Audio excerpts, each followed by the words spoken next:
Welcome to Freezer Milk Podcast. I'm your host, Bridget, along with my husband, Chris.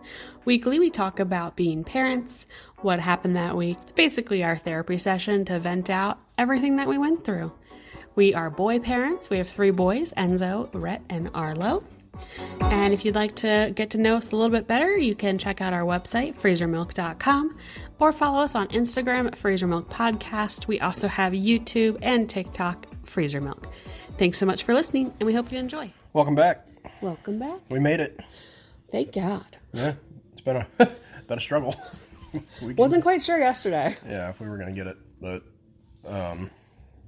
yeah, let's elaborate on that a little bit. That pretty much sums up our last week. Yeah. So I'm going to be traveling coming up this weekend. You'll be, rocking with the kids. And I feel like a little bit of like congestion and like whatnot coming on. And I was like, oh, I have antibiotic that I took 3 weeks ago for an ear infection. I have like a few pills left because I am a terrible antibiotic taker and I don't finish them. It is what it is. So yesterday morning, I was like, let me pop one just to support this like sinus infection that I can feel settling in. And so I take it like 7:30 in the morning, took it with food, all of that. And like 8 a.m., I'm like, man, like I'm like coughing, like I feel like my throat was like weird. Yeah. But it was only on one side, it wasn't both sides, so I was like, no, it's fine. But I was like coughing more, like there's something in my throat, it felt like on one side. And then I was like, I feel like my palms were so fucking itchy. I could have like scratched them raw. Like I was like, what did I touch? Like, I don't understand. So I got some kind of like contact allergy going on. I touched something. It's driving me crazy. So I come upstairs and I go in the bathroom and I like wash my hands with soap and water. And I'm like, these things are on fire. Like, this is killing me. It's so itchy. And I didn't really think anything of it. And then I was like, man, like, I don't feel good. And I noticed that like my arms were getting more red. And so I very like calmly, and I feel like you just have learned, if I very calmly tell you I need you, like something's wrong. Yeah. Because normally you'll text me. You'll text me and say, hey, can you help me with something? Or whatever. But you didn't. Or I'll just yell down, hey, I need help real quick. But I was like, hey, Cree. I knew as soon as you said something, I was like, something's up. Can you come upstairs? I think I'm having an allergic reaction to something, and I need some Benadryl. And so you like come upstairs, you're like, what's going on? I'm like, my hands are on fire. Like really bad. And I think you looked at me like, what? Because I don't know that I necessarily looked like anything was super wrong. I was just vocalizing like, hey, my hands really fucking itch. And my arms are itchy and my legs are getting itchy. Yeah. I was like, do I look red? You're like, no, not really. And I didn't look red yet at that point. No, the thing that scared me is you had some kind of like darker shaded lipstick on. Oh, yeah. And it looked like your lips were blue. I was like, oh my God. You're like, your lips are blue. I'm like, what? No, it's lipstick. You're like, no, they're blue. I'm like, it's lipstick. It's not blue lipstick. It's like a nude color. Yeah, but it looks blue. Yeah. So you like go and realize we don't have any Benadryl at all. And at this point, all of a sudden, I'm like, holy fuck, my legs are on fire, and my like pants rubbing against my legs is making everything worse. So I like strip my pants off and I'm like sitting on the couch in my undies, and you're just like, what the fuck is happening? And I'm like staring at my hands in my undies. Like, and then I'm like, holy crap, my stomach hurts. Like, I don't know if I need to go to the bathroom or what, but like my stomach cramped so hard. And I was like, in my head, I'm like, I know you're supposed to take antibiotic with food. And I did. But I was like, maybe it like wasn't enough food, because I had like, like a hot breakfast cereal, cream of wheat. I was like, maybe it wasn't enough food. And so now my stomach is like mad and gonna like be angry because of that. So I was like, okay, I don't know. And so I'm like, now I'm like doubled over on the couch in the undies, staring at my hands, trying to hold my belly. And I'm sure you're just like, what the fuck is happening? Yeah, it was just a little exciting. And then you kept asking, like, are you okay? And I'm like, yeah, I think I'm having a reaction to something. And we checked my pulse ox. My pulse ox was fine. But I could tell my breathing was getting labored. I don't know if you noticed that. My breathing was getting, like, more labored. And so I was like, you know, I took some, we had children's Benadryl, so I took some children's Benadryl, and for like 20 minutes, like, subsided till about like 8:20, and then it's just flared up really hard. Like, my whole body started turning red. It looked like I had a really bad sunburn. The itchy was getting really bad. I felt like the pressure on my chest, like it felt like an adult was like trying to sit on my chest, and I was like, no, I think I need to go to the hospital. Something's really wrong. Something's not going well right now. Like, I don't think I should wait this out at home. I don't think I should just suck it up and let it pass. Like, I think I need to go to the hospital. So you're like, do you want to drive yourself? And I was like, no, I don't think I can do that. It's only a mile, but I don't think I can do that. I was like, I'm so sorry. You got to load up the kids. Go drop me off at the hospital. So you take me to the hospital, I go in, and by the time I get up to, like, the check-in guy, like, my body's starting to shake. And we've learned my body, when it's really not doing well, I shake really hard. Yeah. And so my hands are, like, shaking. They're, like, bright cherry red at this point. And the guy's looking at me, he's like, what brings you in today? And I was like, I think we have an allergic reaction to something. He's like, uh-huh. Shortness of breath? I was like, yeah, it's a little labored. He's like, okay. Go sit down right there. So I go sit down, and, like, I literally sat down in the chair, and my butt, like, touched the chair, and they opened the door and like, Bridget? And I'm like, oh, okay, that's me. So I go back, and I'm like, hi, sorry, just think I had an allergic reaction. I don't know why I said sorry, but I did. And I was like, I think I'm just having an allergic reaction to something. They were like, okay, yep. You're, like, very red. Like, your whole body is bright red right now. I'm like, it itches so bad. And I was, like, sitting there shaking. They're like, all right, we need to get an EKG. Can you try to stop shaking? I'm like, can't really control it, but sure, we'll try. So they're, like, trying to help me stop shaking, get an EKG. Pulse ox was still good. But they noticed, too, like, the labored breathing. And so the doctor comes in, and he's like, does your throat feel weird? I was like, a little bit. Like, feels like there's, like, a golf ball, but only on one side. It's like, it doesn't feel like it's, like, swollen. And he's like, all right, let me listen to your chest. And he puts a stethoscope, like, on my throat and was, like, listening to my throat. And he, like, looked at the nurse and he was like, go get the epi right now. And I was like, oh, fuck. Shit's going downhill, isn't it? So they ended up, like, epiing me and then gave me, like, 3 different steroids and a huge dose of Benadryl, multiple bags of fluids. And, like, you I were said, there for, like, 5 hours or something. Yeah. I had to, like, wait it out, basically. Yeah. But they're like, yeah, so this is like a full anaphylactic reaction that you're having. They're like, so avoid any penicillin-based medications. Do not take anything like that ever again until you've been tested, and don't even get tested for a year. And they're like, we're prescribing you EpiPens. For the next 10 days, you could have a reoccurring reaction.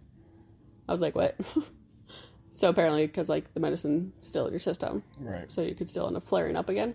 So they're like, you need to, like, have these EpiPens with you in the event that, like, you get a flare-up in the next 10 days. Blah, blah, blah. After a year, get a doctor to test you for medicines, like, different reactions to medicines, and see what's going on. Because I was like, I don't understand. I took this 3 weeks ago with no fucking problem. Yeah. Nothing. And then the 2-day. And then yesterday, I take it, and that's where they're like, it's a severe anaphylactic reaction, because, like, you had a reaction in under an hour. They're like, your body basically had time to get the antibiotic into the stomach, and it started to break down, and your body was like, oh, hell no. Yeah.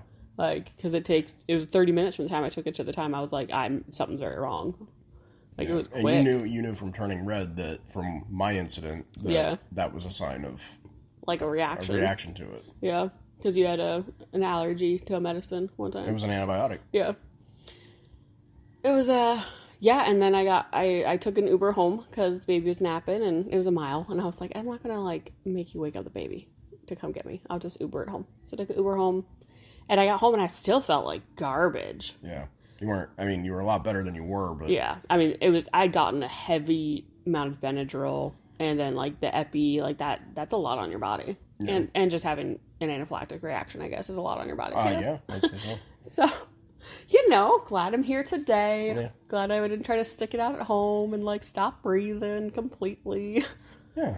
It's never a dull moment in our lives. No. It's always eventful. It's always something. It's either a kid getting sick, really sick, or you getting really, really sick, or just something. I mean, it's we just every like to week keep now. it exciting.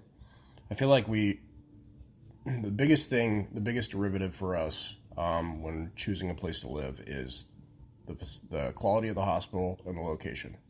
Yep. Because we want to make sure that we get there on time or get there quickly, and it's a good hospital. That's what's so funny is because we've talked about like, oh, like we should move further out and like, you know, and I'm like, yeah, we still need to be close to a hospital though.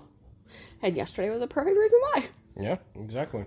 I mean, shit, both the kids have already been to the ER here. Well, no, they went to urgent care. They went to urgent care, yeah. But still, same thing. And we've only been here for, what, 3 months? Yeah. So. I definitely at one point yesterday when I was like at home having the reaction, I was like, do I need to call an ambulance? Like, I know the hospital's not that far, but like, shit's not feeling like it's going very well at all. Well, and the interesting thing, we have EpiPens here for Enzo. Yes. And that was the next thing for me. That's why they were on the counter. Yeah. I was like, all right, you know, let's kind of, when you start, you know, really struggling, I'm going to hit you with an Epi. So, I mean, we're no stranger to the EpiPen situation, but now you have more and, you know, so you're just going to have to, if you run into a situation when you're in Florida, you're going to have to Epi yourself. Yep. Yeah, I'll take them with me on the airplane and everything, just have them just in case. Yeah, so it's been a trying week, and it's only Wednesday, so.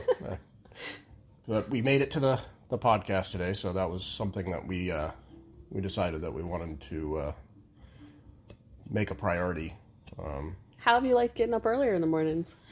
It gives me a little bit of time. It depends on when Rhett gets up, because Rhett, you know, getting up at, you know, we've been setting alarm, both of us, for 5 a.m. I think one of the things I struggled with before is that I've always gotten up early. Yeah. But you don't. Yeah. And so I would know that you were still sleeping, and it was like, I was kind of like an envy thing. I'm like, you know, because my body kind of naturally has like its clock. Yeah. And it's a window between 5 and 5:30 is when I wake up.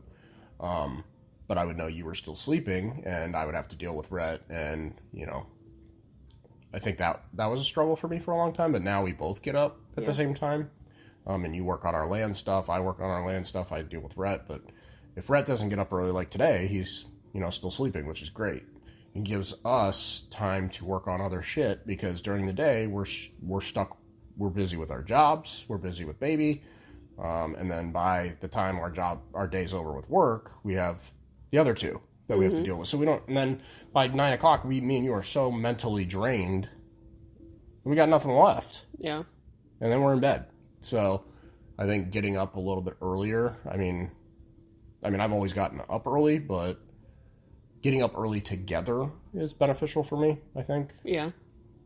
Makes me, I don't know, it makes me feel not so alone, I guess, in the mornings. But yeah, I actually, I like it. I mean, you probably don't. You'd rather be sleeping, but here we are. I don't mind it. Last night I slept like garbage. Yeah. Ugh. All the like residual of the medications, and then like. Yeah, but you're pretty chipper this morning. Yeah, it's not bad. I looked at my sleep score though, and it was like, we couldn't even score you, but you had like 20 some odd times of restlessness during the night. I was like, great. Well, ever since I got my CPAP, I'm always at like a 99, and I don't have any. I only have like 0.7 episodes. Yeah, that's really good. For sleep apnea, so that's amazing. So yeah, it's been an interesting week, and we're not even halfway through it. Mm-mm. You got your upcoming travels this weekend. It was a little daunting for you. You're a little nervous about it. I got a little emotional. You got emotional because you're leaving the babies for the first time, and yeah, it like hit me because it's not like a one night overnight. Like I'll be gone for almost 4 days. Yeah, 4 full days, and lucky me.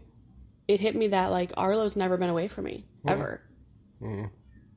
So that's terrifying. And then I realized like Rhett's only been away from me when I had Arlo. So Rhett's only interaction of being away from me is Mom showed up with a baby when she came back, and I was bumped out of being the baby. Rhett's getting to a place where he's pretty independent. Yeah. Like he does kind of his own things. Yeah.